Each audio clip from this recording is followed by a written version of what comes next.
Bonjour à tous, bienvenue dans ce nouvel épisode de Marketing Square. Aujourd'hui, je reçois Rémi Lauer. C'est le fondateur d'une boîte dédiée aux freelances qui se lancent. C'est un ancien de la plateforme Collective. On avait reçu Jean dans un épisode, on vous le mettra dans les ressources de cet épisode. Rémi, je suis ravie de t'accueillir pour ton premier Marketing Square. Je t'ai repéré parce que tu fais pas mal de bruit sur LinkedIn ces derniers temps. Écoute, enchanté. Merci beaucoup de m'avoir invité et ravi de pouvoir discuter de freelancing avec toi. Que vous soyez entrepreneur, consultant ou marketeur, j'ai juste le meilleur plan.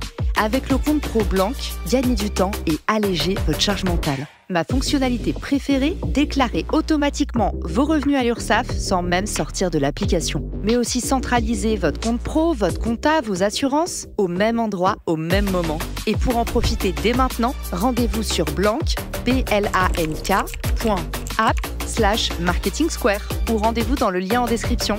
Bonne écoute à tous. Alors, tu fais beaucoup de building public, comme tu m'as dit tout à l'heure en off, c'est-à-dire que tu documentes l'aventure freelance qui a commencé pour toi il y a 18 mois.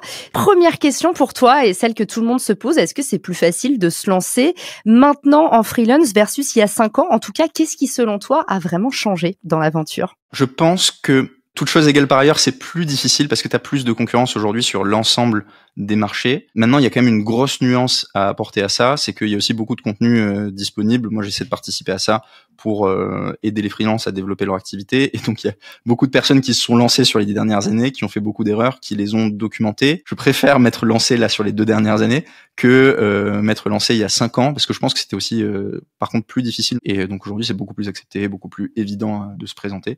Donc voilà, il y a des avantages et des inconvénients.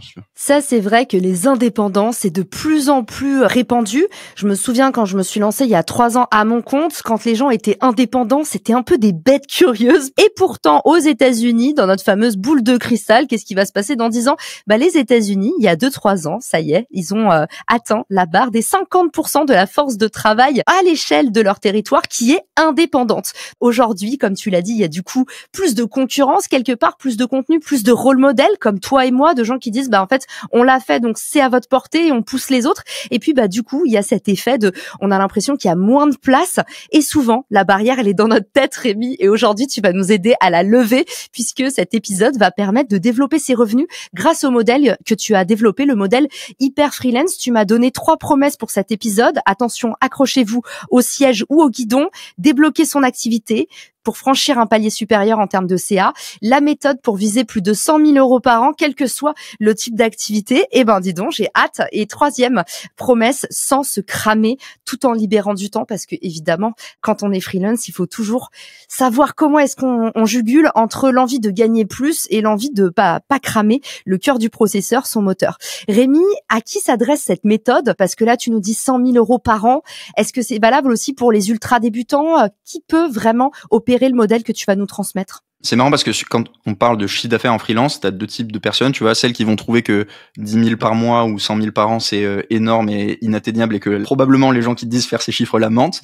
Et puis tu as l'autre partie, certes un peu plus minoritaire, qui se dit finalement c'est pas si dingue que ça parce qu'il y a beaucoup de monde qui tourne à ce niveau-là. Et moi, mon expérience chez Collective me permettait de rencontrer beaucoup de freelances qui gagnaient très très bien leur vie et qui étaient au-dessus de ce chiffre d'affaires-là. Donc déjà, j'aimerais peut-être tempérer à la fois le discours qui dit que c'est très facile et du coup la promesse de l'épisode. Si vous restez jusqu'au bout, normalement vous allez en tirer des éléments qui vous aident à aller dans la bonne direction, mais c'est pas facile à mettre en place. Donc le plan il est simple, mais l'exécution est complexe et demande continuellement de progresser, de s'améliorer et peut prendre plusieurs mois voire plusieurs années. Et du coup, à qui ça s'adresse? Je pense qu'il y a 3 types de freelance du coup, soit ceux qui sont déjà à ce type de statistiques et qui veulent identifier comment est-ce qu'ils peuvent briser leur pas le plafond micro-entrepreneur mais le plafond de verre de chiffre d'affaires du freelancing qui est autour pour moi de 150 000 euros par an. Là pour le coup, c'est beaucoup plus difficile d'aller au-dessus. Les freelances qui bloquent, tu vois, se sentent bloqués, en général, c'est entre 40 et 80 000 euros par an. Il y a certains freelances qui sont bloqués à un stade et puis ils font 50, 60 tous les ans depuis 2-3 ans, ils n'arrivent pas à aller au-delà. 3e, c'est les freelances qui débutent et qui, j'aime bien dire, ont envie de faire en 6 mois ce que les autres mettent 2-3 ans à réaliser. Parfait. Alors, dis-nous tout, Rémi, en quoi consiste la méthode Hyper Freelance? L'hyper freelancing, c'est un modèle. En gros, le principe, c'est de dire, dans un premier temps, je vends de la prestation de service, donc je suis freelance, c'est-à-dire je vends mon temps et mes compétences pour des clients pour le compte desquels je vais exécuter une prestation. Je vais créer du contenu autour de ça dans un 2e temps pour expliquer mon activité, ce que j'apprends, mon expertise, les méthodes que je développe.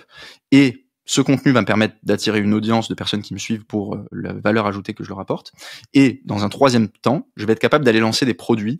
Donc c'est un grand mot. Il peut y avoir des produits digitaux de type SaaS, des infoproduits de type formation. Et il y a des produits de différents niveaux de panier moyen. Le high ticket au-dessus de 1 000 euros ou le low ticket en dessous de 100 euros. Mais je vais en tout cas activer ce levier-là pour me générer ce que moi j'appelle des lignes de revenus asynchrones, c'est-à-dire du revenu qui dépend pas directement du temps que tu vas passer sur le développement de ton produit, contrairement au freelancing où là ton revenu est à 90% dépendant du temps que tu vas passer sur la prestation.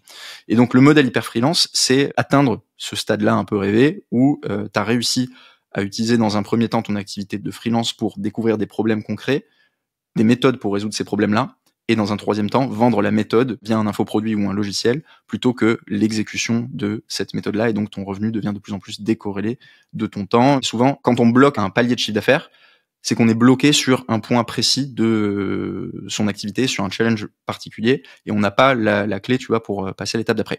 Donc, les 4 étapes que j'ai identifiées, elles sont différentes parce qu'elles ont des challenges qui évoluent. La première étape que tu as, c'est la découverte de ton marché. En gros, là, ça va être la réalisation de tes 20 à 30 premiers milliers d'euros de chiffre d'affaires. Ou si on veut retranscrire ça en CA mensuel, c'est le passage de 0 à 3 000 euros de CA mensuel.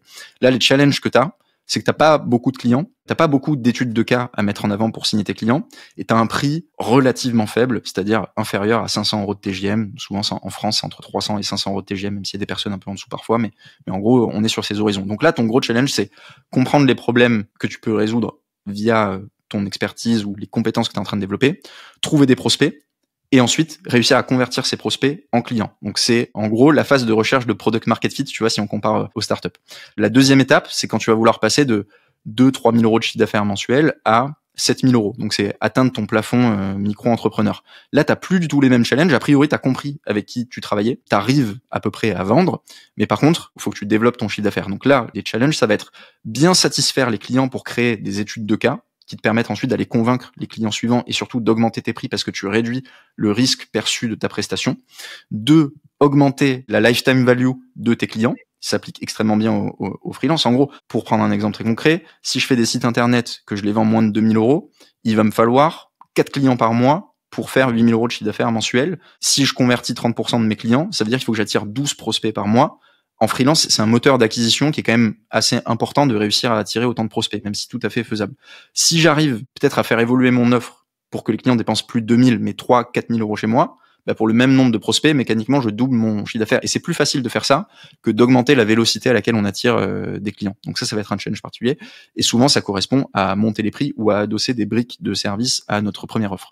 Troisième étape, c'est ce que j'appelle productiser son offre. Donc là, on commence à être bien, on génère entre 6 et 8 000 euros de chiffre d'affaires mensuel, on n'a plus trop de problèmes à trouver des clients, à les signer, on vend à un tarif relativement confortable, c'est-à-dire supérieur à 500 euros par jour, donc on a vraiment les effets positifs du freelancing. Par contre, c'est là qu'on rencontre le premier plafond.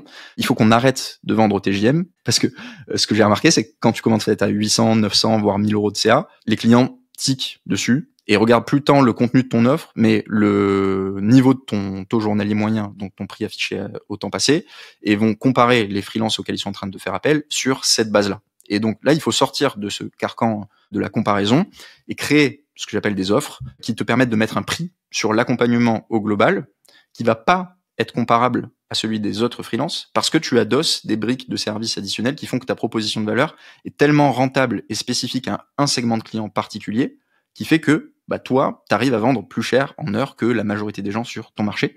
Et deuxième bonus, tu passes beaucoup moins de temps à délivrer ta prestation. D'un côté, tu augmentes le prix pour le même temps, mais en plus de ça, tu vas réduire le temps que tu passes parce que tu as des process, des templates, des livrables, etc. Ça te permet, tu vois, de passer de 80 à 150 000. Il y a certains freelances qui arrivent à le faire en restant au TJM. En général, c'est les développeurs. La dernière étape, c'est briser ce plafond-là. Et donc là, ça va être de créer tes lignes de revenus asynchrones. On en parlait en introduction. C'est encore un autre sujet, mais tu développes de plus en plus la méthode que tu appliques pour ton client. Tu crées du contenu là-dessus. Normalement, des gens vont commencer à te dire j'ai envie de travailler avec toi, mais je ne peux pas parce que la prestation en elle-même, elle coûte trop cher. Et toi, tu as appris à leur dire non. Mais tu leur dis, en fait, il y a d'autres manières de travailler ensemble. Je peux vous coacher pour la mettre en application. Ou j'ai une formation qui vous permet d'apprendre et de mettre en application pas à pas tout ce que je fais. Ou alors, tu identifies qu'il y a un logiciel qui pourrait permettre de mettre en place et tu vas scaler ça, mais ça, c'est encore un autre sujet. En même temps, j'avoue que Rémi, j'ai trop envie qu'on creuse les lignes de revenus asynchrones déjà parce que je trouve le concept intéressant aussi parce que surtout, il touche énormément de monde. Moi, la plupart des freelances qui viennent me voir, notamment en consultation, ils ont pas de problème pour gagner des sous, ils ont des clients, mais en fait, ils sont prisonniers de leur temps, comme tu l'as dit tout à l'heure. Ils sont dans le modèle freelance tout court. C'est pour ça que j'ai vraiment voulu te faire venir pour cet épisode. Je pense que c'est le pain numéro 1 des freelances. Maintenant, c'est plus trouver des clients, c'est comment est-ce que je fais pour pas être dépendant de mon temps. Et du coup, beaucoup viennent me voir en me disant, je veux digitaliser mon offre. Ce que j'observe le plus, mais j'aimerais beaucoup avoir ton point de vue aussi là-dessus, les modèles qui fonctionnent le plus, notamment sur tous les consultants. En tout cas, moi, j'ai beaucoup de consultants en marketing, forcément, qui viennent me voir. Tout l'écosystème marketing, ça va aller du SEO au graphic designer, au copywriter, tout cet écosystème-là, le coach aussi. Effectivement, il y a la formation en ligne. Attention, encore une fois, à bien co-créer la formation avec vos clients et commencer par des petits produits plutôt que de faire une formation vidéo de 14 heures que vous allez peut-être avoir du mal à vendre. Donc, les petits produits, ça va être des e-books, ça va être des séances d'accompagnement en virtuel. Je pense à Mathilde, que tu connais peut-être, que tu as peut-être vu Mathilde Mathieu passer sur LinkedIn. Et elle, du coup, l'idée, c'est pour plus être tributaire des déplacements en individuel qui lui prennent beaucoup de temps, elle a une partie de son offre de bureau où, en fait, juste à ton petit espace et tu fais un peu ta séance de sport, entre guillemets, à la maison. Il y a aussi les séances de groupe sur les coachings. Ça marche de mieux en mieux quand vous avez du mal, en fait, à scaler parce que tout simplement, les consultings individuels vous épuisent. Il y a plein de clients qui peuvent être mis ensemble, en fait. Il y a plein de consultations privées qui sont pas si privées et où au final c'est même une valeur ajoutée de mettre les gens ensemble dans, tu vois, Rémi, toi et moi on connaît bien cet écosystème d'infopreneurs qu'on crée des bootcamps, mais ça vient de là, c'est qu'en fait tu passes du coup moins de temps en individuel avec les gens et ça fait plus de valeur pour eux parce qu'en plus ça crée une communauté où tu peux leur faire des échanges en peer-to-peer. Par exemple, j'avais fait une formation bootcamp pour le podcast et en fait pour éviter de m'épuiser justement, j'avais fait des sessions où ils devaient challenger les concepts en groupe. Et à chaque fois, j'utilisais le logiciel Zoom. D'ailleurs, pour ceux qui veulent appliquer ce modèle pas cher, avec la version premium de Zoom, vous pouvez faire ce qui s'appelle les breakout rooms. Et en fait, je les mettais dans des petites salles, 2 par 2. À chaque fois, j'ai changé les groupes. Ça rajoutait vraiment un côté très gamifié et ça me permettait de passer moins de temps avec eux et en fait, ramener de la valeur. Donc voilà sur les lignes de revenus un peu asynchrones ou en tout cas, comment vous pouvez vous décorréler de votre business. Rémi, est-ce que ça t'a donné d'autres idées, de petites choses qu'on pourrait partager aux auditeurs sur justement la partie digitalisation? C'est la phase par laquelle je suis passé là sur les 9 derniers mois. J'avais atteint un revenu très confortable en freelance, donc en gros entre 12 et 13 000 euros par mois de moyenne quand j'essayais d'être staffé, on va dire à 70% de mes capacités, quoi. Le problème qui se posait, c'était que dès que j'arrêtais de travailler, j'avais plus de revenus. Donc la quête était de réussir à débloquer le modèle qui allait me permettre de plus être à ce niveau de blocage-là, mais aussi de passer l'étape, tu vois, de pas non plus bloquer à un chiffre d'affaires qui est déjà très confortable, mais de pouvoir viser plus haut. Donc là maintenant, c'est chose faite. Là sur les 6 derniers mois, c'est passé, tu vois, je suis plutôt autour de 20 000 sur le premier trimestre et 25 000 en rendu moyen sur les 3 derniers mois. Donc je suis très très content. Ce que j'ai mis en application là-dessus, ça a été de créer une audience cross-canal. Donc de pouvoir délivrer mon contenu, pas sur un unique canal d'acquisition type LinkedIn, mais d'avoir d'autres points de contact avec mon audience. Et pour ça, la manière la plus efficace pour moi, c'est la newsletter et le podcast, donc ce qu'on est en train de faire, qui te permet de créer un lien beaucoup plus important que quand tu écris des posts de 1 à 2 minutes et qui va faire que dans le process de prise de décision de tes clients potentiels, tu vas être quelqu'un avec un capital confiance beaucoup plus élevé, qui va faire qu'on va considérer ce que tu as à vendre. Donc ça, c'est vraiment la première étape pour moi à passer avant de se dire je vais avoir l'audience suffisante pour pouvoir vivre de mes lignes de revenus asynchrones. Sinon, c'est toujours possible de lancer des produits. Tu vas faire entre 3 et 15 000 euros sur un lancement qui t'a pris 1 à 2 mois. Donc, tu compares à ton revenu en freelance avant. C'est en asynchrone, certes, mais tu gagnes pas plus. Donc, t'es toujours bloqué. La deuxième étape, c'est de valider l'intérêt justement en faisant un lancement à cet ordre de grandeur-là de chiffre d'affaires que je te partageais sur un petit produit. Ça peut être de la formation, de l'e-book. Ça peut être un petit accompagnement de groupe pas cher sur un problème spécifique. On peut rentrer dans le détail après si besoin. Le but, c'est pas de faire du chiffre d'affaires et d'être maxi rentable. C'est juste de valider que ton audience te fait confiance, a compris les problèmes que tu résolvais et pouvait te payer pour résoudre ces problèmes. Donc tu passes cette étape-là. Et ensuite, la transition, qui moi m'a pris, je pense, 6 mois après derrière, c'est de basculer du low ticket, donc inférieur à 500 euros, au plus high ticket, donc supérieur à 1 000 €, pour que justement, en fait, tu sois plus à chaque fois en train de faire des lancements entre 5 et 10, 15 000 €, mais qu'au contraire, tu fasses 15, 20 000 € tous les mois parce que tu as un prix d'entrée suffisant. On revient au funnel avec la LTV, hein. C'est se dire, j'ai pas besoin d'attirer 150 personnes tous les mois pour générer un revenu conséquent. Il me suffit de 10, 20 personnes pour pouvoir bien vivre de mon activité. Et donc, à ça, il y a plusieurs briques à ajouter parce que c'est très complexe. Il faut, selon moi, une formation qui te permette d'avoir une transformation. Donc, une situation A, une situation B, et un changement significatif, c'est-à-dire que au global, le prix que tu vas investir va être rentabilisé x5, voire x10 sur un horizon de 4 à 12 mois pour vraiment justifier d'un investissement prix important, donc supérieur à 1 000 €. Le deuxième, c'est un accompagnement individuel qui te permette de garantir aux personnes qui rejoignent ton programme ou ta formation qu'elles vont réellement mettre en application la méthode que tu partages et que ça va fonctionner pour elles, et que du coup, elles sont complètement dérisquées. Donc, si elles font un retour sur investissement potentiel de x5, x10 et que c'est dérisqué, il y a a priori plus trop de raisons de pas passer avec toi, si elles te font confiance. Troisième point, c'est d'avoir un aspect communautaire qui permet à ces personnes-là de rejoindre un groupe de personnes qui veulent accomplir le même type de transformation et donc de se tirer vers le haut. Et le dernier point, c'est d'ajouter, et ça demande beaucoup de temps pour le coup, un service client impeccable. Je pense que c'est ce qui manque énormément au monde des accompagnements et des programmes en ligne aujourd'hui. C'est de te dire, quand tu rentres dedans, la personne qui te vend le programme, elle est déterminée à ce que tu vives une bonne expérience et donc elle te lâche pas jusqu'à ce que tu arrives à faire. Et donc, faut un process d'onboarding léché. Tu te dis, en fait, j'en ai pour mon argent, quoi. J'ai beau avoir mis 2 000 €, franchement, je suis content de les avoir mis parce que la personne, elle avait vraiment à cœur de me faire réussir. Cette transition, tu vois, du produit low ticket au produit plus high ticket, moi, ça m'a pris 6 mois de le faire parce que tu fais une promotion pilote, tu ajustes. Après, derrière, tu récupères tes témoignages, les premières transformations, tu valides que tu arrives à faire une promotion plus élevée, et après, derrière, tu peux enfin t'assurer d'avoir un flux de clients qui rentre et qui est content, et tu arrives à délivrer le même niveau d'expertise. Quand on arrive au début, on est complètement perdu, on est là, je veux bien déléguer, mais en fait, à qui est-ce qui fait ça? Du coup, sur le système que Rémi vous a décrit, je vais vous donner 3 noms, 3 typologies de professionnels qui peuvent vous aider facilement pendant que Rémi aiguise ses couteaux avant de nous partager sa méthode, la fameuse méthode Hyper Freelance. Le premier métier que je voulais vous partager, il est méconnu, il peut vous faire gagner énormément de temps et en général, vous avez tendance à vous noyer là-dedans quand vous commencez, c'est le setter. Le setter, c'est quelqu'un qui va récupérer sur vos réseaux sociaux, par exemple, ou dans vos emails, tous finalement les signaux d'intérêt dont parlait Rémi. Donc, est-ce que les gens, ils ont envie d'acheter ou pas? Est-ce qu'ils ont des questions? Et en fait, cette personne, elle va qualifier vos prospects pour vous. Donc, un setter, vous en trouvez un sur les réseaux sociaux. Mais du coup, l'idée du setter, c'est de vous permettre de gagner beaucoup de temps sur la phase de qualification où pour beaucoup d'entre vous, vous vous noyez dans les rendez-vous découvertes qui durent 45 minutes où au bout des 45 minutes, vous avez toujours pas compris ce que le prospect voulait. Donc, soyez dans votre zone de génie, opérez, allez chercher des clients en créant du contenu efficace. Et pour toute la partie qualification, si vous êtes du genre à ne pas savoir dire non, vous déléguez à un setter. Ça coûte pas cher l'appel et vous pouvez gagner gros derrière. La deuxième partie, c'est pour ceux qui ont pas de mal à qualifier, mais qui potentiellement sont nuls pour closer. Vous faites vous-même peut-être vos entretiens de qualification, mais vous investissez dans un closer. Le closer, il est là juste pour dire, OK, on a validé l'intérêt du client. Maintenant, il faut lui faire choisir la bonne offre. Et alors, ça dépend, mais normalement, le closer, il va aussi vous aider à upseller, c'est-à-dire faire en sorte d'optimiser la lifetime value. Ça, c'est le win-win pour tout le monde. Et la troisième typologie de métier que je voulais vous partager, qui va vous permettre de mieux vous entourer et de mieux déléguer, c'est Rémi, vous parlez de l'importance du service client. Parfois, il se trouve que les gens n'aiment pas votre formation, les gens ne sont pas contents, ou tout simplement, si vous faites du satisfait ou remboursé comme Antoine BM, vous avez potentiellement des gros profiteurs qui vont prendre la formation, la poncer et après vous dire je veux être remboursé, j'ai pas aimé.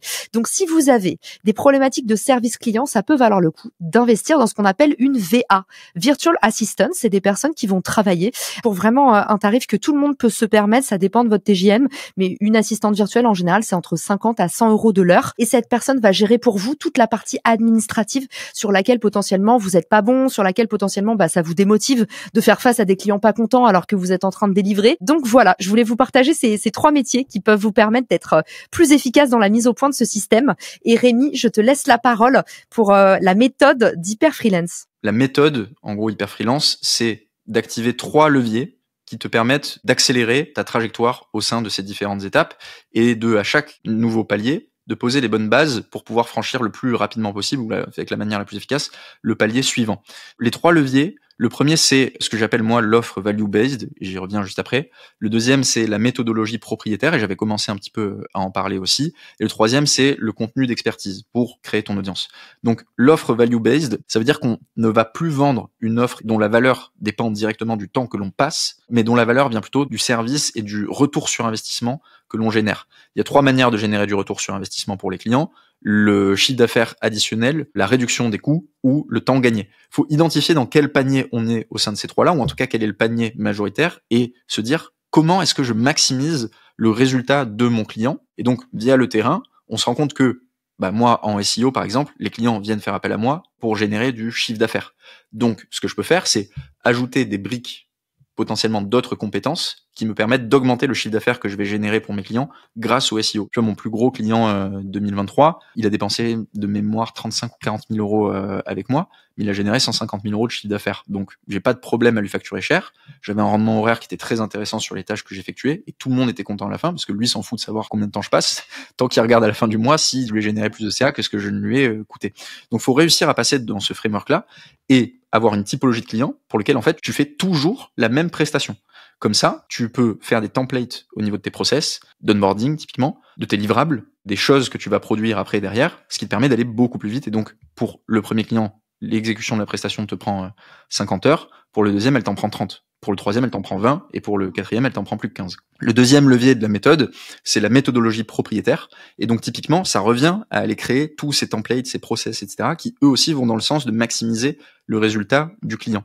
Comment est-ce qu'on la crée? En fait, c'est toujours en étant sur un type de client très spécifique, en exécutant des prestations pour eux, en découvrant sur le terrain le type de problème que tu arrives à résoudre, les compétences qu'il faut ajouter, et en ajoutant brique par brique une nouvelle méthode. Ça se construit vraiment sur le long terme. Moi, c'est ce que j'ai fait typiquement sur les lancements SEO. J'avais beaucoup de logiciels dû à mon passé chez eFounders et au fait que je m'entende bien avec des CEO, tu vois, qui ont fait du conseil en stratégie avant parce que j'étais aussi passé un peu par ces cases-là. C'était un interlocuteur avec lequel je m'entendais très bien. Ils voulaient lancer le référencement naturel, mais ils avaient que des agences qui en gros font un peu toujours la même chose. C'était pas très spécifique pour eux. Et donc, petit à petit, j'ai développé ma méthode et j'avais un panier moyen entre 10 et 15 000 euros pour un lancement SEO pour ces clients-là que moi j'étais capable d'exécuter en 10 à 20, 30 heures de travail en fonction de la complexité des projets. Donc j'avais un rendement horaire très intéressant sur ce type de mission qui s'est construit au fur et à mesure avec ma méthodologie. Et derrière, c'est le contenu d'expertise. Donc en gros, on en parle tout le temps, tu vas créer du contenu pour attirer des clients, etc. La majorité des gens n'y arrivent pas parce que ce qu'ils racontent, ce n'est pas assez intéressant, c'est pas assez spécifique, on l'a déjà lu ailleurs. Donc, je reprends encore mon exemple en SEO. Il y a plein de blogs SEO très connus ou de chaînes YouTube sur lesquelles tu peux te former, notamment des logiciels qui partagent du contenu. Si tu prends ça et qu'après tu fais un post LinkedIn en disant les 5 manières d'arriver numéro 1 sur un mot-clé, en fait, ton post, je l'ai déjà vu 50 fois. C'est clair. Moi, j'en peux plus des posts, les 5 erreurs, les 5 moyens. Sauf si c'est, tu vois, les épisodes de podcast ou un truc où il y a vraiment du fond. Mais alors, les bullet points sur LinkedIn, avant ChatGPT, je trouve ça avait de la valeur, Rémi. Mais maintenant, en fait, c'est tellement du contenu qui est trop accessible. C'est ça. En fait, le problème, c'est que c'est pas différencié. On l'a déjà lu 1000 fois. Et quand on commence, on n'a pas de lien de confiance avec l'audience. Donc, l'audience nous fait pas confiance pour dire ça. Je vois bien LinkedIn a shifté. Et en fait, le contenu d'autorité, s'il est pas niché, tu sais, les 5 erreurs, si j'étais née cette année et que je m'étais lancé les 5 erreurs à pas faire, je trouve que c'est des contenus vraiment, je te jure, même chez les influenceurs, même chez les grosses audiences, tout le monde en a ras-le-bol, quoi. Si tu lis pas ça à une belle histoire, avec une belle photo, t'es mort. Je pense que en fait c'est aussi pour ça qu'il y a des cycles. Il y a beaucoup de personnes qui étaient là il y a 3 ans qui ont disparu parce que ils sont restés dans leur boucle de contenu et ils progressent pas avec le niveau de sophistication du marché, quoi. Et ça c'est hyper important. Et donc pour boucler la boucle, par un exemple, le post qui m'a rapporté le plus de prospects, le titre c'était le head of growth d'une startup qui a levé 50 millions m'a contacté pour son SEO. Son problème, 30 000 visites mensuelles mais 0 prospect. Voici comment je résous ces situations. Ce post-là, a priori super niché, il a fait 70 000 vues, 500 likes et 100 commentaires. Et j'ai généré une dizaine de prospects là-dessus, dont une autre boîte allemande qui avait levé 100 millions et qui voulait travailler avec moi sur le SEO et avec lesquels on a bossé. J'adore ce que tu dis, Rémi, parce qu'en fait, on n'est jamais seul sur Internet et l'algorithme LinkedIn, il valorise de plus en plus le contenu spécialiste. Donc, tant que ça a de la valeur, aller en profondeur sur des sujets niches plutôt que d'être hyper générique sur des sujets grand public. Ouais, exactement. Je pense que c'est l'erreur numéro 1 et c'est pour ça que la majorité des gens galèrent à se lancer. Ils commencent par faire du contenu très général pour se dire plus tard, tard, je ferai du spécifique, alors qu'il faut faire l'inverse. Dernière chose, Rémi, sur laquelle j'ai envie de te cuisiner sur la partie contenu d'expertise très rapidement comme ça, c'est quoi ton retour d'expérience dans les collaborations, de ce que tu as testé avec d'autres freelances pour mettre un petit peu en bonus à cette partie 3, collaboration, invitation sur des podcasts, cross-post LinkedIn, collaboration en e-book, collaboration en bootcamp. C'est quoi les contenus qui cartonnent avec d'autres freelances? Ça peut être aussi l'affiliation. Quelle est la façon dont on peut se mettre peut-être avec d'autres collectivement et qui fonctionne le mieux là en 2024? Ton retour d'expérience? Alors, sur la manière dont je l'exécute, j'évite typiquement ce type de stratégie, et ça, c'est assez personnel. Donc, typiquement, tu vois, sur mon podcast, j'ai invité Alexis Minchella, on est rentré dans le détail sur le freelancing, c'était un podcast super intéressant. Je le fais de cette manière-là, mais je fais pas, tu vois, les carousels en mode machin vous explique tel truc, et moi, je vais sur le carrousel de quelqu'un d'autre, etc. Mais c'est volontaire, c'est parce que, tu sais, j'aime bien la philosophie Apple de fonctionner en écosystème. J'ai pas envie que ça révèle une faiblesse dans ma stratégie éditoriale, et donc, le tilt que ça me fait, c'est, en fait, est-ce que ta stratégie, elle est suffisamment béton ou pas? Maintenant, il y a quand même de très bonnes exceptions à ça. En fait, ce que je trouve, c'est que les commentaires, typiquement sur LinkedIn aujourd'hui, sont très peu qualitatifs. Et donc, il y a un conseil de base qui est souvent, allez commenter les posts des autres pour vous faire votre écosystème, etc. Et du coup, on se retrouve avec plein de commentaires, merci du partage, tu vois. Une bonne manière de l'exécuter pour moi, c'est d'avoir ton écosystème de contenu sur ton métier, de suivre les gens, de pas hésiter à leur envoyer des messages parce que tu trouves que leur contenu est bien. Et quand c'est vraiment pertinent, de prolonger leur post ou leur contenu par un point de données que toi tu as récolté ou une observation empirique sur un sujet. Comme ça, t'apportes réellement de la valeur et la personne, elle peut aller rebondir dessus. L'erreur à pas faire quand tu prends ça, c'est se dire, en fait, je vais aller m'accaparer le reach de la personne, tu vois, et essayer de devenir le plus intéressant de la pièce et paraître pour le plus intelligent et faire le truc un peu en mode... moi j'ai compris, toi t'as fait ton petit post qui démocratise le truc et puis moi je t'explique vraiment la complexité. Ça, il faut pas le prendre dans cette approche-là, tu vois, c'est plus effectivement t'as raison, c'est un très bon truc. D'ailleurs là-dessus, moi j'avais récolté tel point data, ça peut être intéressant et là c'est bien, c'est positif pour tout le monde. Si derrière t'as des discussions en MP avec la personne, naturellement les deux audiences vont aller se cumuler. Après j'ai vu, il y a beaucoup de créateurs qui font ça. Je trouve que ça peut aussi être très pertinent, tu vois, les carousels entre différentes personnes, les méthodes et tout. Ça c'est top. Bien sûr, s'inviter sur les podcasts, ça c'est canon et ça rejoint la partie cross-platform. À partir du moment où t'as ça, là c'est une bien meilleure manière de faire, je le trouve, pour aller générer de l'audience. Mais voilà, il y a plein de stratégies à déployer, quoi. Canon. Merci beaucoup Rémi, c'était un avant-goût. J'espère que tu reviendras dans le podcast. Merci. Vous avez pas vu à quel point Rémi il avait préparé l'épisode. J'ai reçu carrément un document préparatoire non sollicité. On sent de bon élève. Rémi, merci pour tout ce que tu nous as partagé. J'espère que ça donnera envie à plein de personnes d'aller découvrir ce que tu fais. On mettra les liens de tous tes réseaux sociaux dans la newsletter. Je mettrai aussi les ressources qu'on a citées aujourd'hui. Merci encore d'être venu me voir Rémi et je vous souhaite à tous une très bonne journée, soirée. À bientôt sur Marketing Square. Ciao! Si cet épisode te plaît, tu peux le partager en me taguant ou lui laisser 5 étoiles sur Apple Podcasts. Marketing Square.